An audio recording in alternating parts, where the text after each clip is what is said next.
ассалому алайкум дӯстон, хуш омадед ба шабакаи мо. Менеҷери Магомед Анкалев Ризван Магомедов гуфт ки муштариаш чӣ нақшаҳо дорад. Алекс Перейра на он қадар хоҳиши гузаронидани сеюм муҳориба бо Магомедро дорад, лекин мо ин муҳорибаро талаб мекунем. Шояд Магомед бояд як муҳориба гузаронад, масалан зидди Иржи Прохаска. Ин омодагии хуб барои муҳорибаи унвонӣ мешавад. Анкалев қариб тамоми вазни ним вазнинро шикаст додааст. Ӯ аз топ 15 аллакай 10 нафарашро шикаст додааст. Фикр мекунем ки ба мо як муҳорибаи дигар дар кор аст, то ин ки барои камарбанд ҷангем. Муҳорибаи Магомед зидди Иржиро дидан шавқовар аст, чунки онҳо ҳоло вохӯрдагӣ нестанд. Прохаска дар муҳорибаи худ ғалабаи хеле дурахшон ба даст оварда буд, гуфтааст Магомедов. Хотиррасон мекунем ки Магомед Анкалев дар реванш зидди Алекс Перейра бо тариқи накав шикаст хӯрда буд ва ҳамин тариқ камарбанди чемпионии худро аз даст дода буд. ҳама намуд доруҳои гиёҳӣ бо сифати баланд, нархҳои дастрас ва дастафка ба ҳама шаҳрҳо аз ширкати Шифофармо. Доруҳои гиёҳӣ барои хароб ва фарбеҳшавӣ, барои қавӣ кардани саломатӣ, витаминҳо ва шампунҳои гиёҳӣ, ҳамчунин ҳиҷомаи бепул барои муштариён ва боз асали бениҳоят фоидаовар паҳлавон, ки гардиши хун ва тестостерони шуморо хуб мекунад, хунукзадагиҳои баданро бартараф мекунад. Барои маълумоти бештар ё ин ки заказ кардани доруҳои ширкати Шифофармо ба номерҳои дар рӯи экран буда муроҷиат кунед. Ширкати Шифофармо дар хизмати шумо. Чемпиони пешинаи UFC Ҳабиб Нурмагомедов ташкилоти UFC ва дигар ташкилотҳои хориҷиро сарзаниш кард. Биёед суханҳои ӯро гӯш мекунем.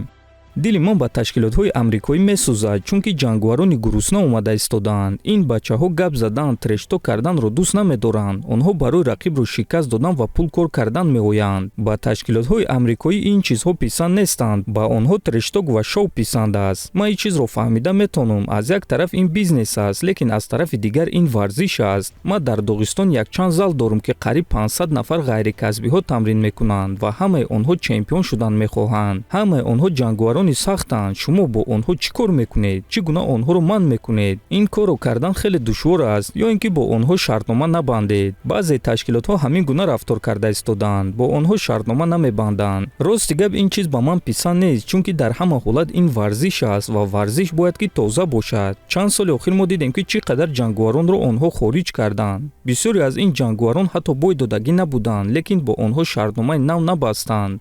Ягон кас бояд ки оиди ин мушкилӣ гап мезад, чунки ин кори хуб нест ва ба ман писанд нест. Ҳозир чӣ қадар ҷангварони хуб ҳастанд бо рекордҳои 10-0, 15-0, лекин бо онҳо шартнома бастан намехоҳанд. Ба онҳо ҷангвароне дар коранд ки бисёр гап мезананд, нӯшокиҳои спиртӣ менӯшанд ва зиндагии худро ошкорона нишон медиҳанд. Онҳо ана ин чизҳоро мехоҳанд. Ба онҳо ана ҳамин гуна ҷангварон дар коранд. Ман албатта онҳоро мефаҳмам, лекин ба ҳар ҳол ин варзиш аст. Беҳтарин зидди беҳтарин, на ин ки беҳтарин рақоса ё беҳтарин прическа, ё ин ки ки аз ҳама зиёд обуначӣ дорад. Агар бизнес хоҳед хуб, пас биёед 50/50 кунем, лекин на 100/0, гуфтааст Нурмагомедов. Ва дӯстон фикр мекунем ки Ҳабиб Нурмагомедов суханҳои дуруст гуфт. Бигзор ки 50% хайп шоу бошад ва 50% дигар варзиш, на ин ки 100% шоу. Онҳо бояд ки ба чунин ҷангварон ба монанди Самандар Муродов ва дигарон шанс диҳанд. Ин ҷангварон гарчанде ки трешток ва шоу намекунанд, лекин дастовардҳои хуб, рекордҳои бебохт доранд ва боз онҳо хеле ҷавонанд. худи шумо дӯстон дар ин бора чӣ фикр доред? Метавонед фикрҳои худро нависед. ҳатман дар YouTube канали мо обуна шавед. То боздид, хонобуду сарбаланд бошед.